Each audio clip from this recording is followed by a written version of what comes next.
G'day mates, it's Busta here. So before the video starts, I just wanted to send out a request for more stories. If you have a true scary story that you would like to send in, please send it to the email which should be on the screen now. Also, please do me a favour, and when you edit your story, please ensure that the story is spaced with paragraphs correctly. That way I'm not reading a whole wall of text. This should drastically improve your chances of having your story narrated. I hope you enjoy the video, guys. Without further ado, let's begin.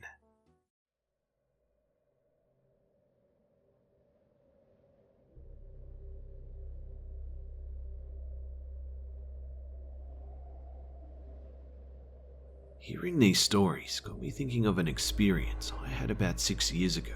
I was living with my boyfriend at the time in a very small backwoods town in West Virginia.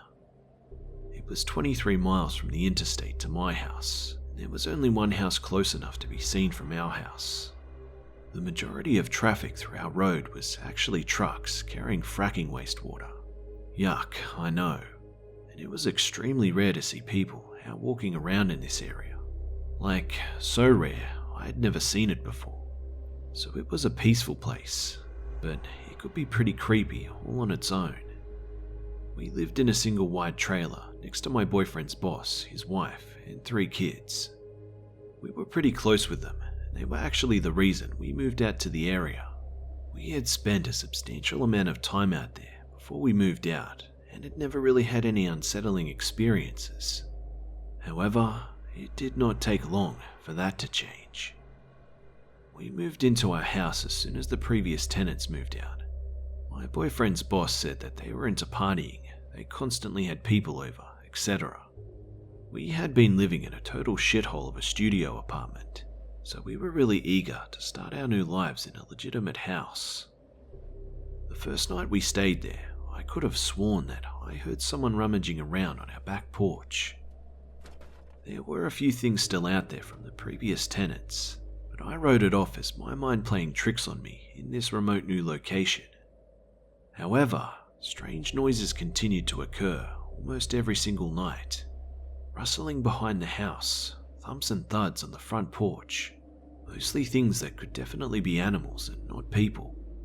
My boyfriend never seemed to hear them or just chose to actively ignore them, and he reaffirmed my original conclusion that it was all in my head. About a month after we moved in, I woke up to the sound of frantic pounding on my back door. The back door was just outside the door to our bedroom, so it was pretty loud. I laid there, half convinced I was dreaming, for at least a full minute while the pounding continued. At that point, I realized nope, I am completely awake. What the actual fuck is going on? I shook my boyfriend, but he was an extremely deep sleeper, so he just kind of made some noises and rolled over. I tried to tell him that there was someone on the back porch, but it was like he couldn't even hear it. This continued for probably about 5 minutes before it quit abruptly. I was mortified at this point, physically shaking, and I had been too scared to get up and go look myself. After about 10 minutes, I was convinced that whoever or whatever was out there must be gone, so I got up to look out the back window. Nothing. Front window. Nothing. No sign that anyone had been there. I was wide awake and figured I would be up for the rest of the night, but being so far from everything with no internet, cable, or phone service, I got bored quickly and climbed back into bed and eventually drifted off. I told my boyfriend about it in the morning, and he agreed that it was pretty creepy and that we should maybe get a camera or something in case it ever happens again. We both went about our days and went over to the neighbor's house to visit with the kids and have dinner. Before I even mentioned it to her, the wife of the family started telling me that her daughter had made her so mad the night before by suddenly remembering at midnight that she had a project due for school the next day that she hadn't started on, nor did she have the materials for. Fuming, she got herself dressed again and went to head out to the Walmart to get some supplies to bail her daughter out of failing this project. As she started to get in her car, she saw someone walking along the road out past her house. As she was already pissed off and generally has no filter anyway, she hollered out, "Can I help you with something?" when he turned around to look at her, she said that her heart sank. She said he may have been some kind of tweaker or strung out on drugs or something, but his face was pale and his eyes were sunken in, and his appearance was disheveled and generally alarming. He looked back at her for a moment, then turned around and continued walking without a word. She got in her car to head out the road to the Walmart, thinking she'd pass him and get a better look at him on the way. As she rounded the bend just past our houses, she realized that he was gone. There is literally nothing between our houses and the next houses except woods for at least a mile, meaning he almost certainly disappeared into the woods. While we never saw him again or had any further disturbances, for the rest of our residency there, I could not shake the feeling that he must be watching us. I can still hear the pounding like it was yesterday. Was this guy living in the woods? Was he looking for someone who used to live there that he did drugs with? Did he need help? I guess we will never know.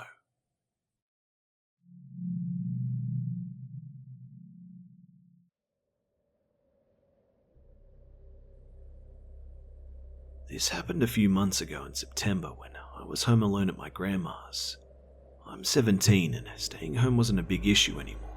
I could hold down the fort for 4 hours while she was out. I've never had an issue with being alone, but in this house, I was always a little creeped out.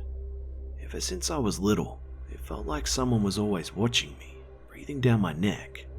I was especially terrified of the second floor. I'm not sure why, but I found myself frozen in place when asked to go up there. It may sound dumb, but I've had panic attacks about going upstairs. It just doesn't feel safe. I didn't have plans to go upstairs, so I just sat down on the couch and watched TV. I sat there for maybe 20 minutes when I heard what sounded like heavy things being moved upstairs. I thought to myself that there is no way I'm going up there, and just turned up the TV.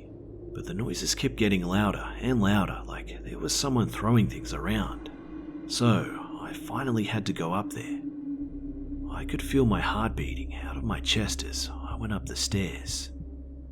When I got into the upstairs hallway, I could tell the noises were coming from my old bedroom, the room I was scared of most, but I opened the door anyways.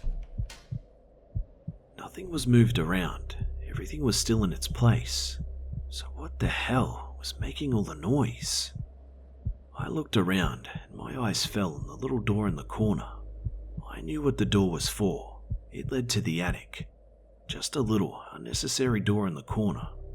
But the thing was, it was open. And no one opens that door because no one ever goes into the attic. I walked over and closed the door, thinking maybe I was just hearing things. But as I got to the stairs, I heard another crash. It sounded like the crash was in the wall. I took off down the stairs. After a few more hours, my grandma came home and I said nothing about my experience. I mean, who would want to scare their grandma, right? That night, I slept in her room with her because that was the only bedroom downstairs. Grandma had fallen asleep quickly, but I laid in bed looking up at the ceiling, unable to even shut my eyes. The thing about her house is that it's old and the walls are very thin. You can hear people walking in the hallway by the bedroom when it's quiet enough. That night, as I lay awake, it was silent. Not even the crickets made a noise. And all of a sudden, it sounded like a football player was storming down the hallway. Loud deafening thumps crashed against the hardwood floor, and then something hit the door like a football player crashing into another player.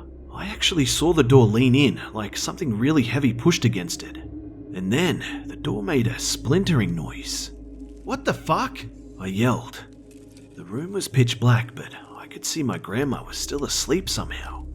The doorknob was shaking like something wanted in. But the thing was, we were the only ones in the house. I cursed myself because I didn't lock the damn door. I felt my blood run cold as the door stopped jiggling and slowly opened, and in the doorway stood nothing. Who the hell was in the house? How did they disappear? I threw off the sheets and took off down the hall to find someone who could be in the house, but no one was there. I stopped in front of the stairs. There was a thumping noise, as if something was bouncing down the stairs, and as I was standing there, a box fell at my feet. I called the police, and they found nothing in my house. I'm not sure what it was or who it was, but since then, I haven't been back to that house. I've tried to convince my grandma to move, but she doesn't want to, and insists that she didn't hear anything that night.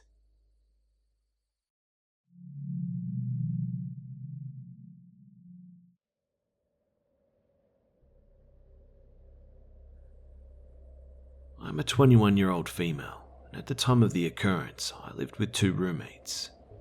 For anonymity's sake, we'll call them Angela and Scotty. We live in a small country town that literally nothing ever happens in, aside from the occasional issues with drugs. One night after I got off work, I checked my phone to find that Angela had been placed in a hospital due to issues with her anxiety, and she and Scotty asked me to bring them some food and some clothes so that they had comfortable clothing for the next few days. So, I of course dropped by to see her first. My workplace was literally right next door to the hospital, so instead of getting in my car, I walked over to the hospital. As I walked up to the entrance, I passed by a young man, maybe a few years older than me. "I love your hair, really pretty." He smiled at me. I'm used to getting compliments on my hair, since it's quite thick and voluminous and a bright blonde. I kindly thanked him and he smiled, and I continued on my way. I sat and talked to my best friend and her boyfriend for a few hours before I realized how late it was, so I made a quick list on my cell phone of what they wanted and left. I passed the young man in the hall and waved out of politeness when he waved at me as I walked by. About an hour later, I came back carrying a duffel bag and arms full of Dairy Queen for my 2 best mates. I sat and ate with my friends and left when I was urged to head home by a nurse. It was past 11, visiting hours were over. I made my way out of the hospital with an eerie feeling on my shoulders. It wasn't the kind of eerie feeling you'd have walking around the halls of a quiet hospital late at night. It was kind of the feeling you get when you're being watched. I turned around, and sure enough, there he was, leaning against the corner of a hall, staring. Something about his sweet smile scared the shit out of me, so I quickly turned around and walked out to my car, clutching the mace on my keychain. Now, keep in mind, I live in a super tiny town, so our hospital is small, only 1 story, so obviously the parking lot is small. Apparently, that also means that it doesn't have to be well lit. As I got to my car, I heard the doors of the hospital swing open violently.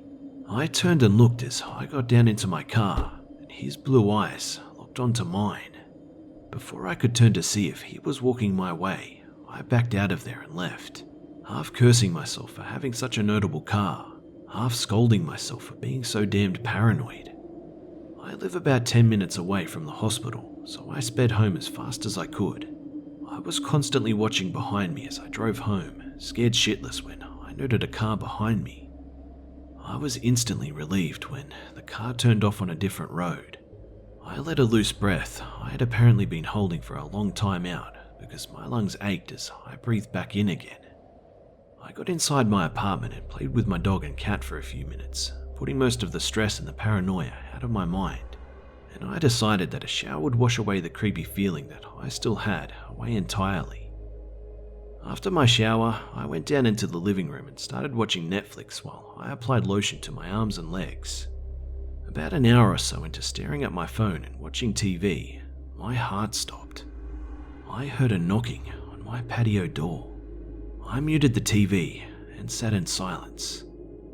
My dog wasn't barking, so maybe I was just hearing things. If only.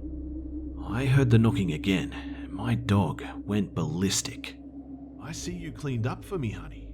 I heard a very muffled voice come through my patio door. I felt tears swell up in my eyes. Through the cracks in the blinds, I can see a tall figure. "Go away, or I'm calling the police," I shouted, standing off the couch. He let out a chuckle and smacked his open palm against my patio door, then jiggled the knob. At this point, I was damning my normally nosy neighbours to hell.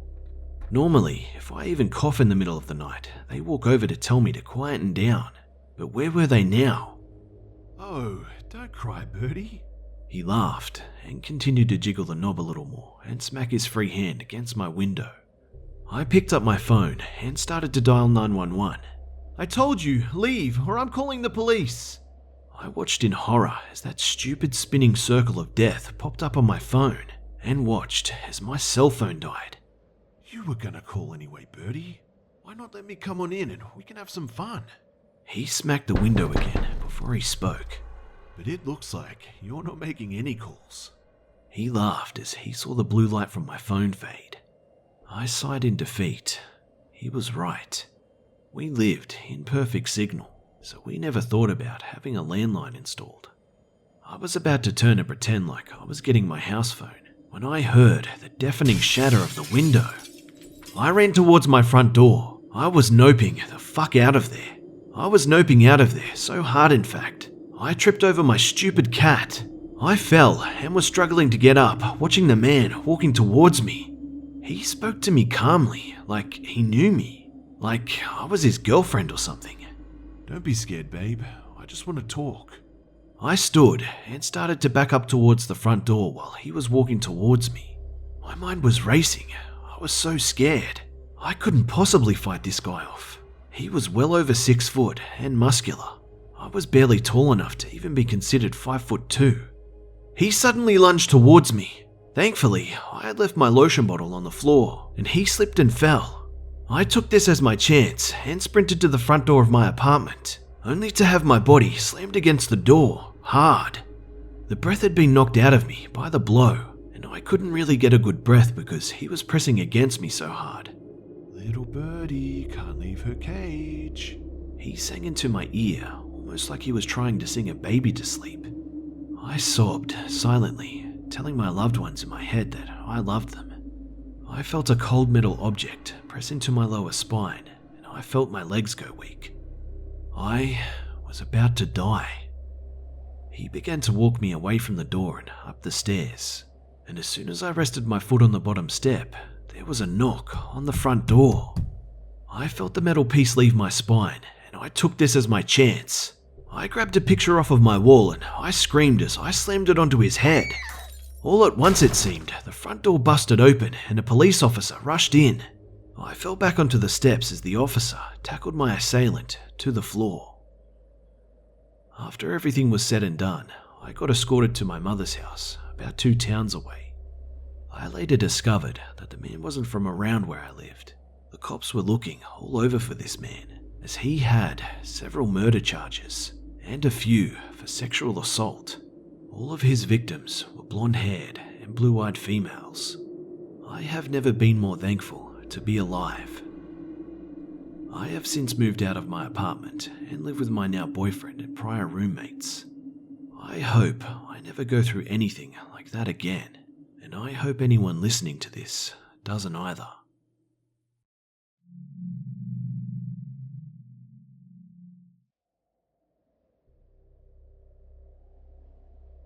In the spring of '92, I lived in Rio Rancho, New Mexico, in the River's Edge community. My roommates were a married couple who often took trips to visit their families in Illinois, and I was usually left the run of the place. There was one thing, however: they wouldn't let me smoke in the house. The house was a 2-story ranch house with 3 rooms upstairs. The couple had the large room at the back of the house, the one with the bathroom. I had the other bedroom. The 3rd bedroom we used as a shared office. I kept a typewriter on the desk for all of us to use.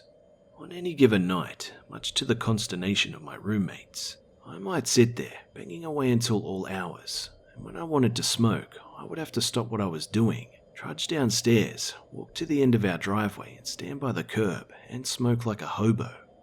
Usually, it was when I really got going on a piece or a story that I wanted a cigarette most. The neighbours probably thought that I was casing their homes or something. On this particular weekend, my roommates had taken a trip to Chicago, so I was on my own. I had been sitting upstairs, half-heartedly tapping away at the keys, trying to write something that wasn't working, when I thought I might as well go outside and have a smoke. I grabbed my pack and headed downstairs and then outside. I walked to the end of the driveway and stood in the coldly lit street. The house sat at the corner of a curve. I could see outwards well in both directions. I lit my cigarette. I'd only been out there for about half my cigarette before I saw a young girl come at a stuttered jog down the middle of the street. She was young, anywhere from 11 to 13, I would have guessed, and though it was extremely late to be out for a jog, and that a child of whatever age she was probably shouldn't have been out at a time like this either, honestly, I didn't think anything of it. People are strange, and it was none of my business. But the girl saw me and ran right towards me. As she got closer, I saw the obvious panic in her face. Her eyes were wide, she was breathing hard. She shook, almost vibrating in the air. "Help me," she said. My mouth went dry. It was easy to see that this girl was scared out of her wits.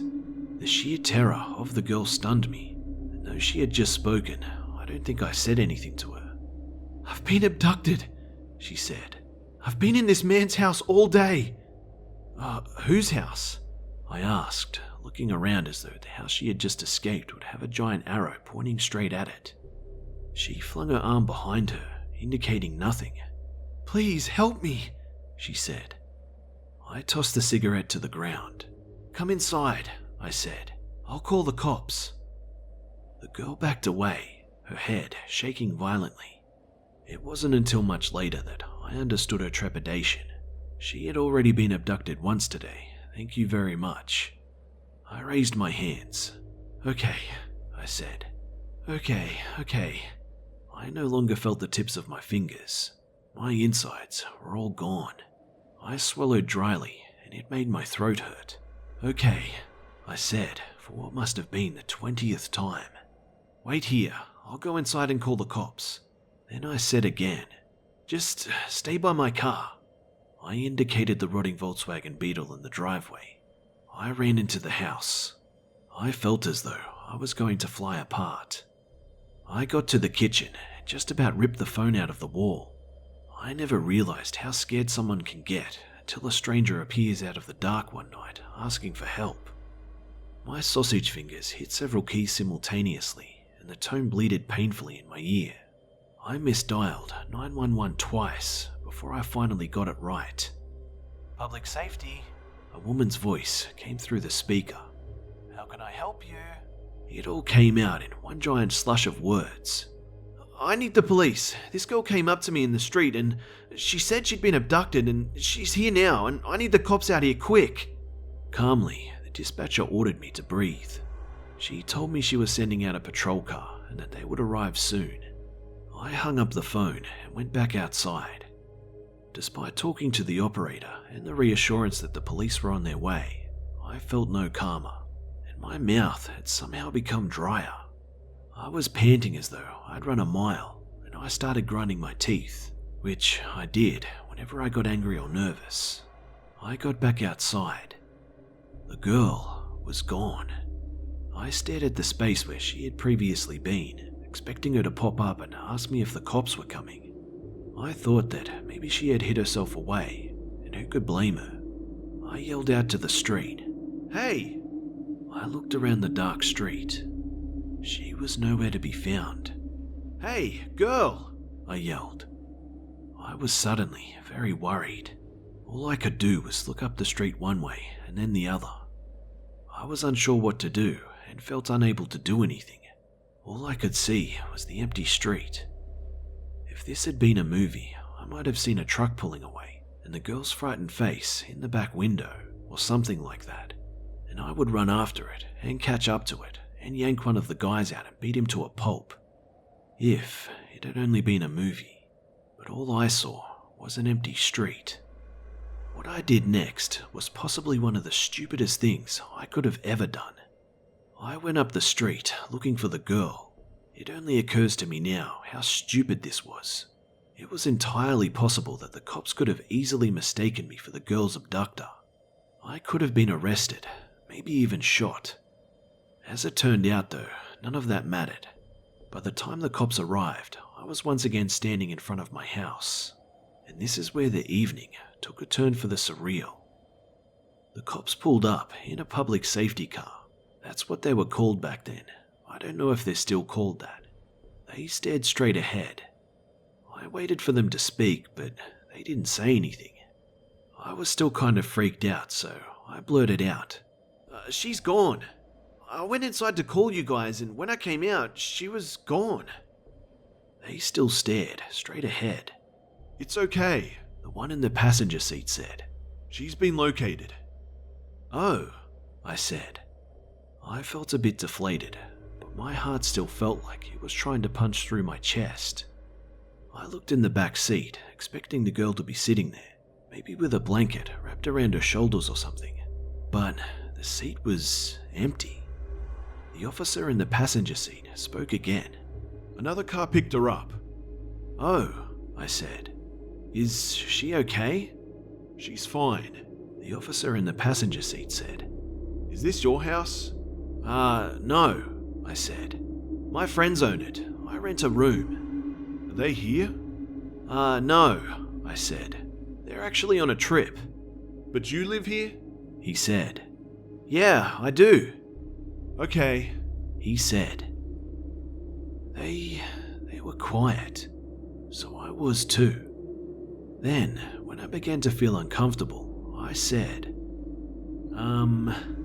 We'll contact you if we need anything. Then his voice trailed off. Finally, he said, Good night. I didn't realize it then. I was way too nervous. But the two officers never took my name or asked for my ID or anything like that. The car drove off and disappeared past the curve in the road. A few days passed, but I was never contacted by anyone. One night later that week, I stopped by the public safety station and inquired about the missing girl. The receptionist listened to me and then asked me to wait. A few minutes later, a detective came out. I can't remember what he looked like. He probably had a mustache. He asked me my name and the date of the incident. He asked me if I had the officers' names, which, of course, I didn't get the names. It hadn't occurred to me then to ask police officers their names. The detective told me that he had no knowledge of such an incident, but that he would ask around. He took my information and said that he would contact me if anything came up. No one ever called. As far as I know, there was never a story about it on the news or in the newspaper. But it did happen. I'm sure of it. I don't know what happened to that girl. I just hope that she made it back home, safe.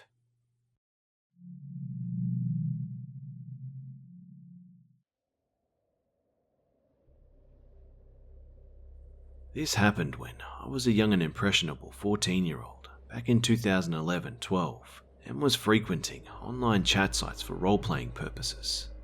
It was a bit of a bad habit, but as an introvert who didn't have many friends, it was how I did social interaction. I'll say for myself that even now, I still have some of the friends I made back then. But let's not talk about them. Let's talk about my friend Alex. Alex was a guy that I met in a Doctor Who chat room. He sent me a private message for something I had said in the room that I don't remember, and we struck up conversation.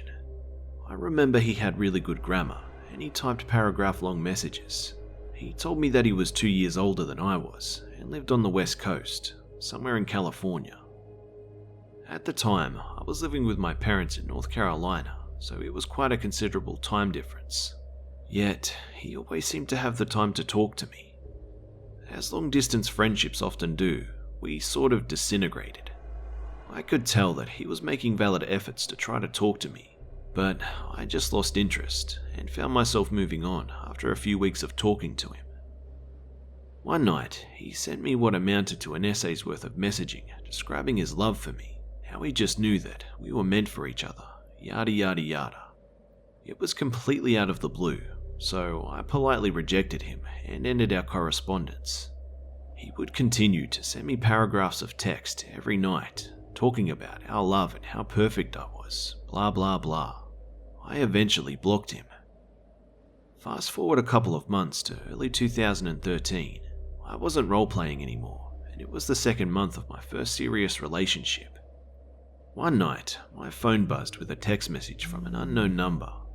The owner of said number was apparently looking for a friend of his. I informed him that he had messaged the wrong number, laughed it off, and then we texted off and on for the rest of the evening. The dude seemed pretty nice, and he said he was pleased to have made friends with a supposed wrong number. I concurred. As we talked over the next few days, I found myself telling him about Alex, what had happened, how uncomfortable it made me, how relieved I was to have found someone else and be in a happy relationship. My new friend was unresponsive for a couple of hours. I just figured I had annoyed him with my sob story and wrote it off. I was woken up from my sleep by my phone practically exploding with new notifications from my friend. It was Alex. He had changed his number just so he could text me and pretend to be a stranger who had the wrong number. He said that he still loved me, that I was a dumb slut for moving on from him, and that I had to break up with my boyfriend and rekindle our flame or I would be sorry. Yikes. I blocked him and didn't tell my boyfriend anything. More months passed and I eventually forgot about Alex. I would still get occasional messages from unknown numbers saying innocuous things like, "Hey," and "What's up?" I blocked it every time. I wasn't taking any risks from someone I didn't know. It wasn't until I was 16 that shit finally hit the fan. At this point, I had changed phones and numbers. I was FaceTiming my boyfriend when I got yet another text from an unknown number, but this one was different. It just said, "I'm here." I had no doubt that it was Alex. I said my goodnights to my boyfriend and ended the call before doing the stupidest thing I could have done. I answered the text. "Who is this?" I played dumb and he saw right through it. He responded with, It's me, baby. It's Alex. I always talked about the two of us being together, and now we finally can be. I love you so much. I wanted to throw up. "What are you talking about?" I asked. I'm in Relay. I moved out and drove to find you. Tell me where you are and I can come pick you up. We can get a place and finally be together. I was 2 steps away from panicking. Looking back on it, he could have been lying, but at the time I was just so terrified that I couldn't think straight. I told him to fuck off, that he was crazy and blah blah blah. He got pissed. What are you talking about, honey? Why are you doing this? I came all this way so that I could be with you, and you're going to push me away? Don't be such a selfish bitch and just tell me where you are. I didn't reply. Instead, I blocked the number, turned off my phone's location services, and didn't sleep. Almost unbelievably, I never heard from him again. I don't know what could have happened to him, and I have no idea how he got my number after I changed it. He came across my Facebook feed earlier this year, and his page said that he had moved to Atlanta and had a girlfriend now. I hope she's okay.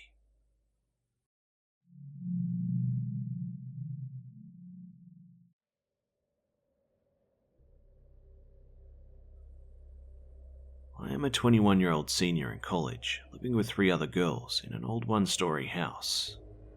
We are located about a 15-minute walk from main campus, and the majority of our neighbors are college students. That being said, this town is notorious for being a little, well, sketchy.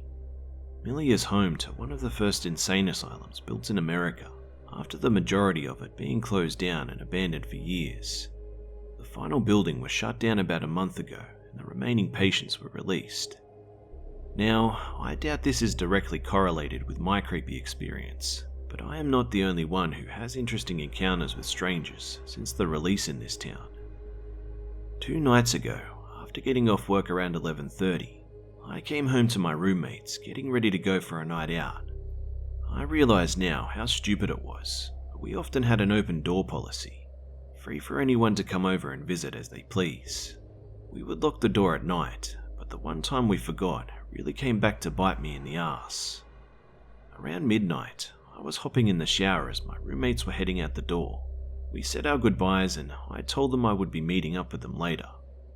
I had just stepped out of the shower when I heard what sounded like the front door slamming shut. I automatically assumed one of the girls had forgotten something, so I called out their names. No response. I then hear footsteps in the hallway. I call out again. No response. Fear and dread came over me, and I immediately grabbed my clothes and ran into my bedroom. I threw my clothes on, leaned my ear to the door, and waited in silence to hear if someone was in the house. I hear nothing. I decided that it must have been one of my roommates grabbing something and leaving again, so I head into the living room to get my phone. 6 missed calls, and it's still ringing. My roommate, Carrie, was on the other end. I answered and immediately could hear the panic in her voice. Lee, are you in the house? Yeah, why? You need to get out. Sam drove by and he said that he saw a man walking through the front door. He called the police, but you need to leave. Shit, my pants. Nothing was going through my head besides pure adrenaline and fear. I wasn't sure of the man's intentions, but I sure wasn't going to wait to find out. While remaining on the phone with my roommate, I bolted out the front door and hid behind my car. I watched the house from afar, waiting anxiously to see any movement. As my friends approached in a truck, I sprinted out from behind my car and jumped in the back of the truck bed. Just as I did that, a dark figure scurried off into the woods, running in the opposite direction. I can only assume he had been inching closer as I was waiting for them to arrive. I screamed bloody murder and we floored it out of there. I refused to go back into the house until the police arrived and it had been triple checked. There were no signs of anything being touched or stolen, which makes me wonder what the man's intentions were. You can guarantee that I've locked my door every night since.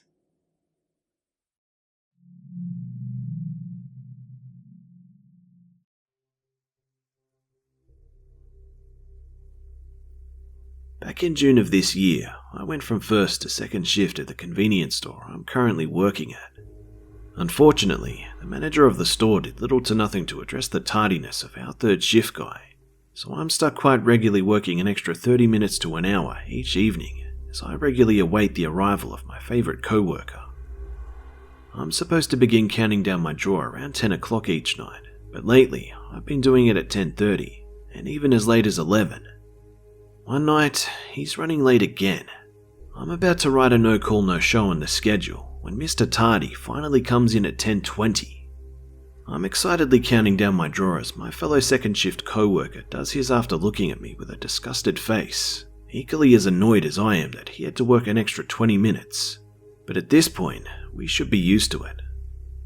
After counting down my drawer and writing down the information, I input the amounts into the register and it prints out my daily transaction history. For the first time ever, I've pitched a perfect game, not being a single penny above or below where I should have been that evening. Not that it's anything to brag about, but hey, it's good for the confidence that I'm doing my job well. So anyway, I go back to the manager's office and punch out, officially ending my afternoon of work. I'm on my way out and I say goodbye to my co-workers and begin my trek home. I live in a rural area in the suburb of a small city not too far from where I work.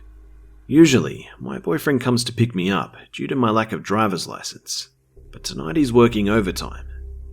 It's not the first time, and I live in a very safe area, so there's pretty much nothing to be afraid of. Also, the night air was warm and there was a slight breeze, which was too amazing to pass up. I take comfort in the safety of our area, so I don't have any real fear of walking home. To get there, I first have to walk down a highway about a mile, then turn into a couple of streets that eventually lead to my apartment, passing a community centre, a church, and a housing development along the way. I'm about halfway down the highway to the first street I turn on when a truck drives by rather close to me and honks his horn. Disgusted, I curse at him, even though he can't hear me now that he's up the highway. I was clearly not in the lane and off to the side of the road. But whatever. He got me good if his intention was to startle me, so fair play, I suppose. Turning onto the first street, I can see the community centre in all of its lit up glory in the near distance. I always have a feeling of comfort when I'm in its presence. I know a lot of people who work there and others who are regularly at the library and cafe, so passing by it is always a somewhat euphoric feeling. Once past it, it's a rather dark walk up the street towards the church due to the lack of any streetlights. On my right, I pass the entrance to the housing development where my boyfriend's parents live, along with almost everyone I know who works at the community centre. I first hesitated and thought maybe I could stop by at my boyfriend's parents' home, but since it was late, they'd probably be asleep, so I continued up the street towards the church. It's 11 now. I knew this because of the church bells. I stopped in front of the church and listened to the 11 rings as I looked up into the sky at the stars. I picked the perfect night to walk home, I thought. I hadn't felt this great walking home from work before. However, my feeling of euphoria was interrupted by the sound of a stick snapping to my right from the inside of the churchyard. My heart leapt as I quickly began walking again. Looking behind me a few seconds later, I saw what appeared to be either a young man or a teenage boy emerge from the churchyard and turn in my direction. I recognized him as a guy that I've seen before at night when my boyfriend and I are out driving home from work. Nothing too unusual, I used to think. That is, until I turned around again to see that he was slightly closer and was holding a freaking knife in his hand. My heart leapt and I froze in fear as he continued walking in my direction. Once I got a more clear look at him, I could see that the knife was rather large, like a butcher's knife, and covered in what I thought was blood. I didn't want to think it was blood, but that's what I thought it was. I almost screamed as I ran as fast as I could up the street towards my apartment, occasionally looking behind me to see that he was still walking in my direction at a rather slow pace, and was looking up at me, but I couldn't make out any facial expressions. I finally reached my apartment and struggled to unlock the door with my trembling hand, but eventually was able to burst it open and shut it behind me and lock it. I ran into my kitchen and got my cell phone out to call my boyfriend. He didn't pick up. I frantically went to the window and looked outside to see if I could see the guy that followed me. To my horror, I saw him, standing still on the sidewalk down the street in front of my apartment. Moments later, my phone rang. It was my boyfriend. He asked me why I called and I told him what had happened. He told me to call the police, which I did. I sat down on a chair in my kitchen as I explained what had happened to the 911 dispatcher. Occasionally, I would get up to look out the window. He was still standing there the first time, but when I looked again a couple of minutes later, he was gone. It took about 20 minutes for the police to show up at my apartment, along with my boyfriend who got there a few minutes afterwards. I explained to them about the guy I saw with a knife and how he was following me. After giving them my description of him, they told me that he sounds rather familiar to an individual they had stopped and talked to several times at night in the past. They told me that they will have somebody drive around the area to see if they could find him and assured me that I was safe. My boyfriend prepared some food and drink while I sat there and talked with the officers about unrelated things like work, and also about the previous times that I've seen the guy out and about. After a few minutes, one of the officers is talking on the radio and tells us that one of the officers investigating the churchyard found a dead cat and a decapitated rabbit underneath a tree inside the cemetery of the churchyard. I almost cried thinking about how the guy that followed me must have been responsible for killing those two innocent animals. My boyfriend comforted me as the officers assured us that they would be out and about and that I was safe. Once they left, my boyfriend and I agreed that from now on, I'd have a ride home from work and to work on getting a license and a car. It's been several months since that night, and I have since obtained my license and a car, and I haven't seen the guy in quite some time. I sure hope it stays that way.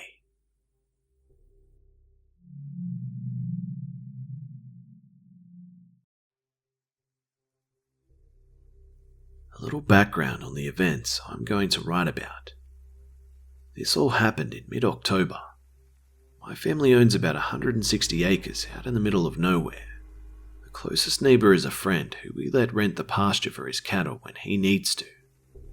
Some friends and I decided that we wanted to build a little cabin out there that we could hang out at. So, one weekend, one of my friends and I loaded up a tractor we were renting from his dad and headed out there. It was just me and him that weekend, as everyone else was busy. We got there a little late since it took a little while to get everything loaded and packed for the weekend. He went about setting up our tent and I made our fire. As I did so, I made an odd discovery. There was a phone book from a few towns over, still in its plastic sleeve, right next to our fire pit. I picked it up and showed it to my friend. We both enjoyed scaring ourselves, and I made the comment that we aren't alone out here. We both laughed at it. Later that night, we're sitting around the campfire, talking and bullshitting. There was a big bright moon that night, and a bit of a breeze which made whatever leaves were left there rustle. It was a little creepy, but we enjoyed the atmosphere. We noticed, however, someone crossing through the middle of the field, their body just visible from the moonlight. At first, it was a little odd. My friend and I discussed for a few seconds if we should confront him, but I made the suggestion that he was probably just taking a shortcut across the field. Although I didn't really like it, it wasn't a huge deal. If we caught him doing it again, then we would confront him, we decided. The rest of the night passed pretty uneventfully. We eventually got in our tent and laid down. We were probably 20 or so feet from the fire pit, which was by this point burning quite low. We talked for a few minutes, and then we go silent, trying to get some sleep. As we're laying there, we hear something. It sounded like quiet footsteps walking around the fire pit. We both look at each other, silent. Then we hear a piece of wood get thrown into the fire, and it flamed up quite a bit. I grabbed the shotgun I always kept in the tent and quickly racked it. We heard someone run away, but by the time we got out, they were too far away. The rest of the weekend was pretty quiet, and the events of the first night seemed kind of dreamy to us. We just cleared out the area for the cabin and cut and stacked the trees we cut for firewood. Next weekend, we get out there again. My uncle was out there as well and went to check his game cams. This is where it got much more worrying for us. My uncle told us that he was pissed because someone had stolen the batteries and the SD cards out of the cameras. We told him what had happened the weekend before and then parted ways. When we got out there, we noticed that quite a bit of wood we had cut and stacked was already gone, and we were the last people to camp out there, which means someone had come out and had themselves a fire. We then went and checked on the tractor, which we had left down there. We found it had been broken into, and the chainsaw which we left in the cabin had been stolen. To make a long story short, nothing else so far has happened. I was hesitant for a few weeks to continue with the cabin, since we weren't there all the time. I was worried it would be an incentive for whoever was out there to stay. I'm not sure if it was a transient or a local or who, but if for some reason anything else happens, I'll post an update. Update. Just wanted to update and let you guys know that we let the local law enforcement and the adjacent landowners know about this situation. A friend and I also went down there and put up no trespassing signs around the property.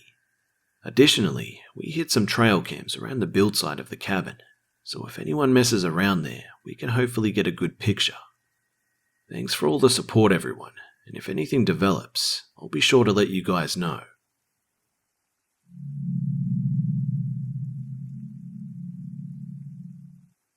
This isn't my story, it's my dad's, and it happened about 4 years ago while he was on a business trip for work.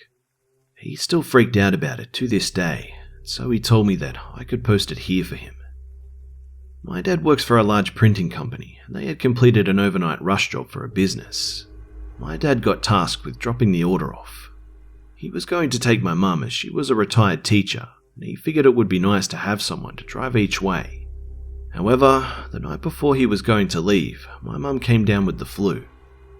He left early the next morning and promised my mum if he got tired, he would stop either at a restaurant or a rest stop. So he made it without incident to drop off the papers. It was about noon when he set off again and soon realized the traffic was horrible. My dad decided that he would take the long way home, It would add an hour or two, but he feared it would take longer to wait in the traffic. He drove straight for hours until he realized that he had to pee, and badly. My dad is a prostate cancer survivor, so needless to say, he pees a lot. Also, he was starting to get sleepy and figured he should pull over maybe to get a quick nap in. It was winter, so at 4:30 the sun was starting to set and he noticed a rest stop ahead. He got out, called my mum to tell her he was stopping to stretch his legs and maybe catch a little nap, then headed to the bathrooms. Now, the place was pretty much deserted. There was an old Chevy parked next to my dad, and there was an RV with a family packing up that was probably there for dinner. He went into the bathroom and opened the first stall. He was in there doing his business when he hears someone talking. He thinks at first that they're talking to him, until he realizes that the person is A, on the phone, or B, talking to themselves. "It's okay, it's going to be okay. We'll just take another, and then we'll bring it to mother," the man said to himself in a sing-songy voice. My dad said that he sounded like he was young, late teens to early 20s. Then, before my dad could say anything, while he zipped up his pants, starting to get a little freaked out, the guy screams and starts beating his head while screaming at himself. "You're a stupid boy! A stupid, stupid boy! Mother is angry!" At that, my dad runs out of the stall, and he quickly opens the door and runs to his car. He locks the door when he notices a skinny, young man running out of the bathroom. He is looking for my dad, and he sees him in his car. My dad had started the car and was backing up when the guy runs full tilt at him, screaming. My dad drove off though. He was so shaken up by this, he pulled over in the next town, over at a diner, getting a coffee to go. He was paying for his coffee when that same Chevy pulls in. My dad grabs his coffee and hides his face looking at some knickknacks in a little gift shop. The kid walks in and goes up to the nice old cashier who my dad bought his coffee from. He throws his arms around this woman and starts sobbing about how he's so sorry and how he let another one get away. My dad had heard enough. He quickly tossed his coffee he hadn't drunk yet, as it was too hot, and made his way slowly to his car. He got in and sped off. He didn't stop until he was safely home.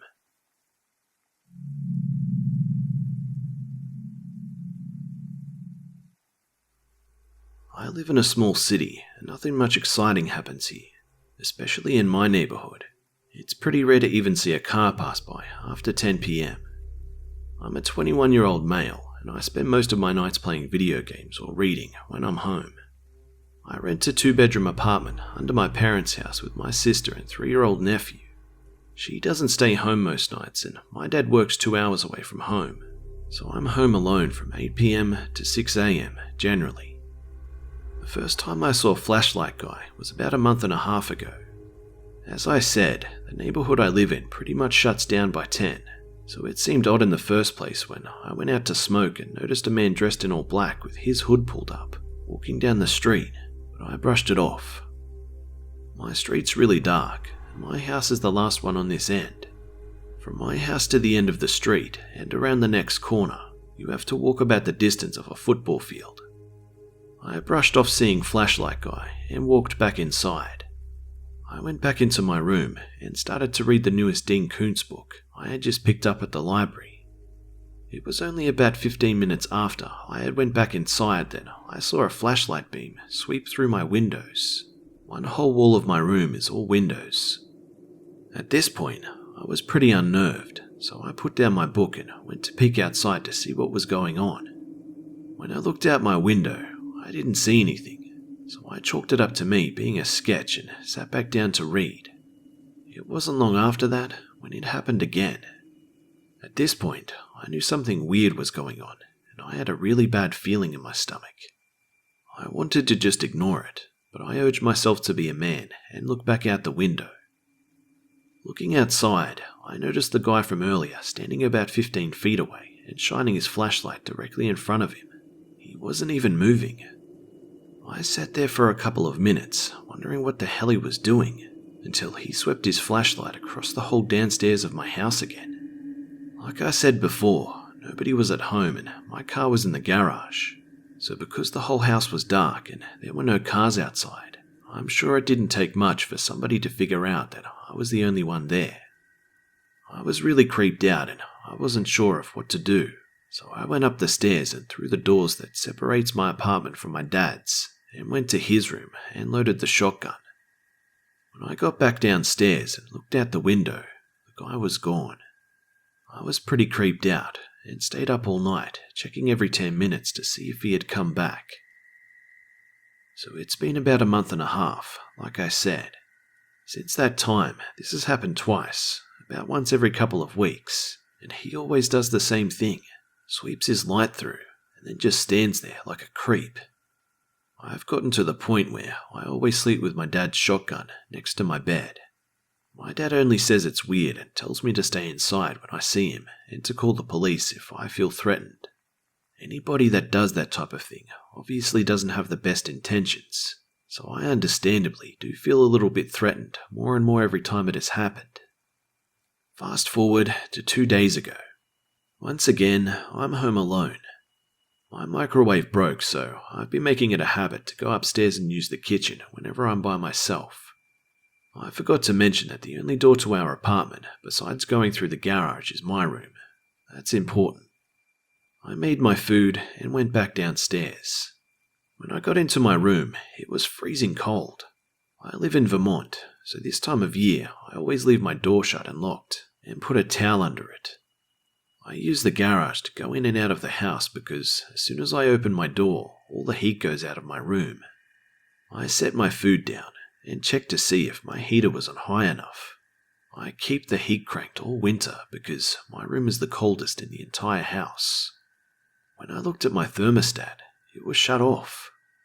I turned it back up and was really freaked out because I just turned it up about an hour ago. And like I said, it's never off because of how cold my room is. I felt a breeze on my back and turned around to find my door open part way. I shut it and locked the deadbolt real quick, but not before I peeked outside, and sure enough, saw Flashlight Guy's light go out as he turns the corner at the end of my road. The next day, I told one of my neighbors about what had happened, and they told me that just a couple of weeks ago, some woman that lives in the neighborhood was alone watching a movie with her daughter when somebody broke in. I guess they heard him come through the door and locked themselves in their bathroom, called the cops, and waited for them to get there. The guy must have taken off when he heard the sirens, because when the police got there, the back door was wide open and nobody was in the house. I don't know who this guy is or what the hell he went into my room for, but at this point, as you could imagine, I'm really on edge about it. Since the other night, nothing more has happened, but I'll update if it does. I've been keeping a light on outside and a couple throughout the house at night now, so it doesn't look like I'm the only one here at night from now on. I'm hoping this will be the last time that I see the Flashlight Guy.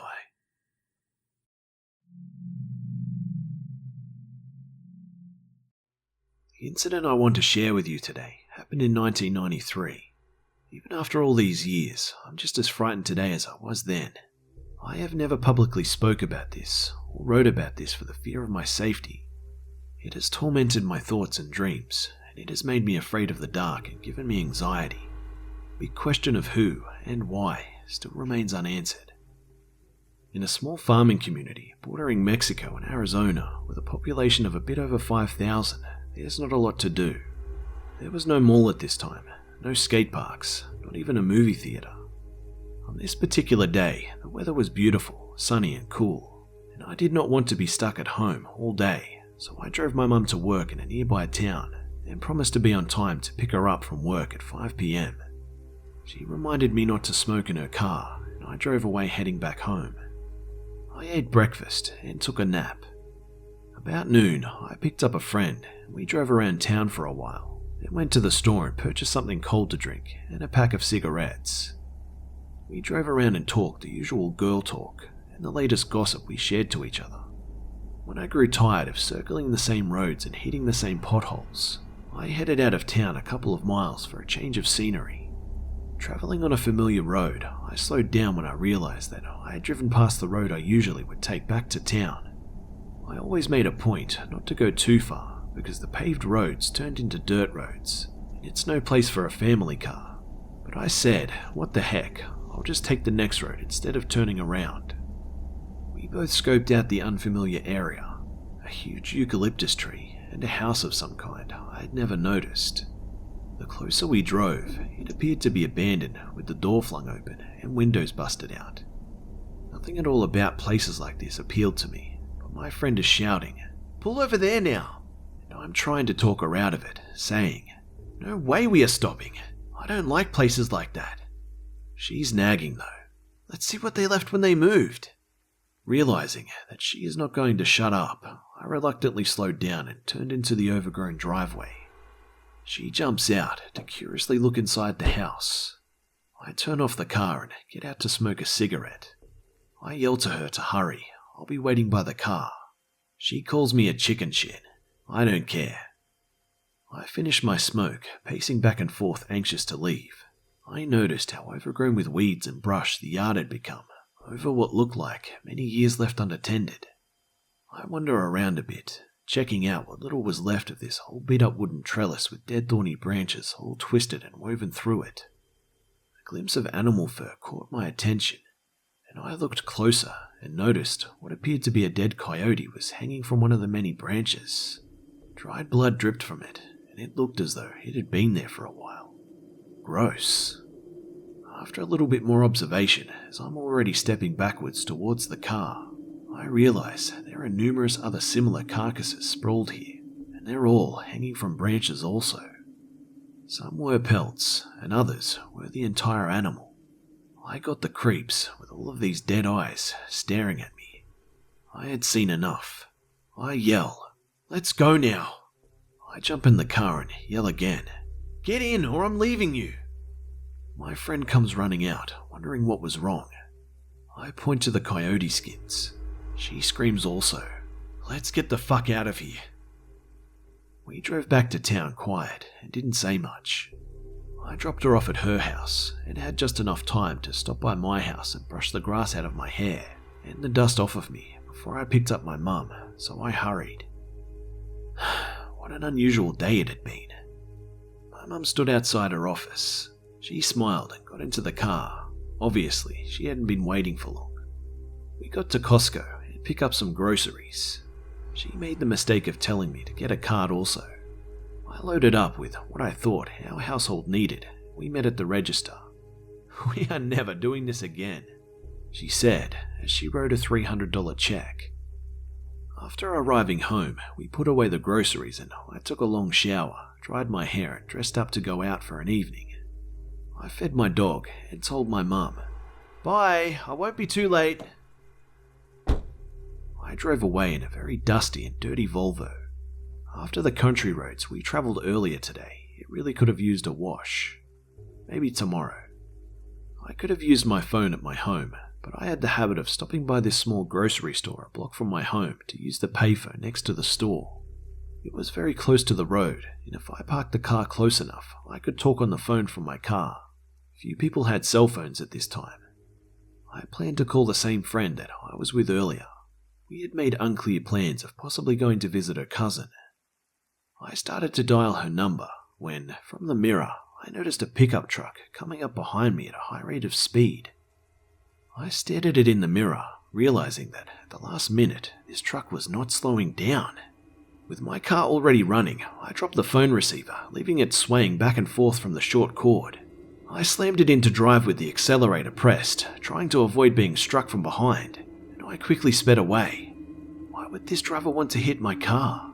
It was obvious that this is exactly what was intended, considering that there were no other cars on the road. He had to drive far left to the shoulder of the road to purposefully get behind my parked vehicle. If unintentional, why didn't he slow down?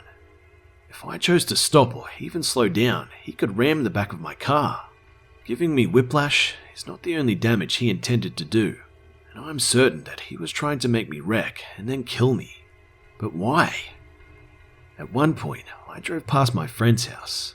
She looked confused as I didn't stop to pick her up as planned. Instead, I sped past with a cloud of dust and a white Chevrolet truck extremely close and viciously trying to plow into me. With no other choice, I raced through the intersection. almost closing my eyes, fearing another car or pedestrian might cross my path. This maniac is still no farther away. I buckle my seatbelt and sit up straight. I drove like my life depended on it, turning corners, managing not to hit a parked car or lamppost. Using only the gas pedal and seldom the brake, I reached speeds up to 80 miles an hour on residential streets, trying to get away from this psycho. With some good driving and determination, I managed to lose the son of a bitch. Driving by my friend's house again, I saw that she was still standing outside. I slowed down, keeping an eye out for the crazy person with a lead foot and anger issues. She quickly hopped in, and not wasting any time, I drove away. We didn't talk. I was shaking. I needed to stay focused on driving. In a town this small, he probably wasn't too far away. It probably wasn't over. Finally, I saw a police car, and I hoped that he would pull me over for speeding, but that didn't happen. I knew with what I had been through tonight, I needed to tell the police, so I waved out my window for the officer to stop. When he did, I frantically told him about the truck, and asked him to stay close by so that he could help me because any moment he would be back to terrorize us again. The officer turned to me and jokingly said, Why don't you go home and get some sleep? I slowly drove away, feeling tired, helpless, and now teary-eyed, wishing I could do just that, go home and sleep. I spot the truck again as he drives through the intersection ahead of me, as if searching the block, hunting us down. I hear his engine roar as he gains speed, heading towards us again. I start to cry, thinking that this night keeps getting worse and worse, and about what the cop said. My friend says, "Stay strong and just drive like you did earlier." I took a deep breath and gained some much-needed confidence. My car was still running strong, not getting hot. I knew I could do this. Hopefully after, I would know who and why. I drove around for what seemed like hours. I knew I could probably lose him if I headed out of town where I could drive faster, but I was afraid if he managed to run me off the road, I knew he would kill us. It appeared to perhaps be over as the angry driver chose to turn off and disappear out of town.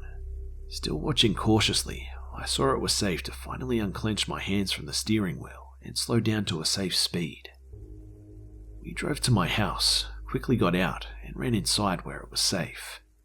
Even though it was late, my mum was waiting for me, immediately asking me what kind of trouble I had gotten myself into. I wanted to tell her about the danger I was in tonight, but I was too physically and mentally exhausted. I just sat there, breathing heavy. With a very serious but also fearful tone, my mother insists that I go outside and look at my father's car. I tiptoe carefully outside to the driveway. Stretched out on the hood of Dad's car was a taxidermy-quality black coyote staring back at me. Never mind the who and the why.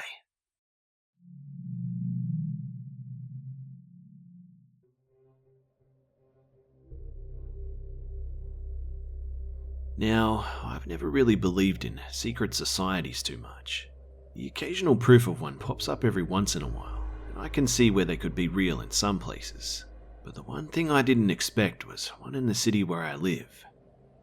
Let me start this out by saying that where I live is pretty large, but not massive. It has a good amount of people, but it's a rather boring and quiet place. Everybody sticks to themselves, and those who do interact with others are usually racists or kids looking to start some trouble. My friend and I, John, were at his house, relaxing in his room, eating junk food and playing video games. You know, the usual teenager things. We were gossiping, planning on smoking a little bit of weed, talking about people we had crushes on, etc. We got bored of staying in his house, and it wasn't too late, so we decided to go down by the river. I'm not going to say where we live, but it's along the Ohio River. We got down by the water and thought it was a good idea to head deep into the forest, very close by. What harm could it do, right? When we headed in, it was rather light out. It was 2, maybe 3 in the afternoon. We ventured around, heading deeper and deeper as we chatted. We eventually got to a long path covered in vines and brush. We had been in these woods before, but not this deep. So we said to each other, why not try something new, and tore through the foliage, blocking our path. The path led us to a hill on the top of a drainage pipe. It was huge, and at the bottom of it was oddly coloured water. It was orange and dark red. We looked at the drain itself and discovered something interesting. Marks everywhere. They weren't spray painted though, more like carved into the cement. Arrows, random letters, and phrases like follow or come, and even eat. We were a bit startled by this, but just blew it off as some random kids trying to scare people. It isn't uncommon to find satanic symbols in strange places around where we live. Blowing off our scare, we dredged forward, getting stung by thorns left and right. About 30 feet later, we came to a clearing with trees, just dirt and trees for at least half a mile. We kept walking, of course, and came to a waterfall, but it was a man-made one. It was made of dark, old wood. The water was orange, dark red, just like the water before. On the side of it, a sign read, "Keep going." I told John that we should probably turn back and just go home. It was getting creepy. But he insisted that we keep going. He wanted to see what all of this was about. Past my best judgment, I agreed with a heavy sigh. To cross the flowing water, we had to cross a not-so-sturdy log. We both darted across, making it with ease. It was only about 10 feet long, but it felt so much longer. We walked and walked, coming across some more logs and trees that we had to vault over. Nothing too challenging, until we came to 2 trees on top of each other in a diagonal position. Another sign on the trees. "Keep going," it said. Of course, John was excited. To get over them, you had to go about 20 feet into the air on the fallen wood. It was horrifying at the time, I'm not going to lie, but they were sturdy. Just past the trees, another trial awaited us. "Do you trust us?" read the new sign. What the fuck is even happening right now? I asked John. He just shrugs and smiles at me, signaling at me to follow him. Now, the logs we had to run across this time were much longer, at least 15 feet long, with a long drop under them, leading into the river. I really didn't want to fall in, so we ran, of course. Stupid kids is what we were. We high-five and keep going ahead. More thorn bushes stuck themselves to us, and it was getting annoying, like somebody planted them there. We walked for at least 30 minutes before coming across a large clearing in the forest. As far as we know, nobody was out there. It was about 5 p.m. and we thought we might as well see what it was before heading home. That was our mistake. A huge mistake. We walked until we found a small building in the clearing. Chairs, tables, lights, and food everywhere. But nobody in sight. Dude, we really should go. This doesn't look good at all. I tell John, but he ignores and calls me a pussy. I huff at him and punch him in the arm, walking forward. As we drew closer, we smelled something. Something foul. Then, before we knew it, we saw them. People. But they weren't normal people. They couldn't have been. The smell was of rotten meat and iron. They were dirty and almost snarling at us. They were inside a building close by, glaring at us. We stopped dead in our tracks. "Fuck that," I whisper to John. He nods and gulps, slapping my chest. "Hey, what's going on out here?" He yells to them. They do not react. They just stand there, staring. He yells it again, this time one of them walking towards one of us. Now, John and I are not small in any way. I'm 6'4" and John is about 6'2". I'm almost 300 pounds, sturdy build, broad shoulders. John is almost the same as me, but thinner, around 230. But this man walked up to us as if we were nothing. With a snide, angry voice, he asks, "What do you want?" We look at him for a moment. Dark tanned skin, shaggy brown hair and very little teeth. What teeth he does have are rotting. His breath smelled like the surrounding area, rotting meat. "We don't really want anything, we just want to know what all of this is," John says. The man looks at both of us and smiles. "What this is doesn't concern you, yet," he replies, putting his hand into his pocket. "But if you don't leave, you're going to end up like them." He chuckles, looking over near the edge of the forest. What we saw made me gag and vomit in my mouth. Meat, and a lot of it. I couldn't tell what kind it was, but it was fresh and old meat. A fucking pile of it. A pile. We didn't even say anything to him before we ran off into the forest, back home. We ran so fast that I could barely hear what he yelled at us. Don't come back unless you want to bleed.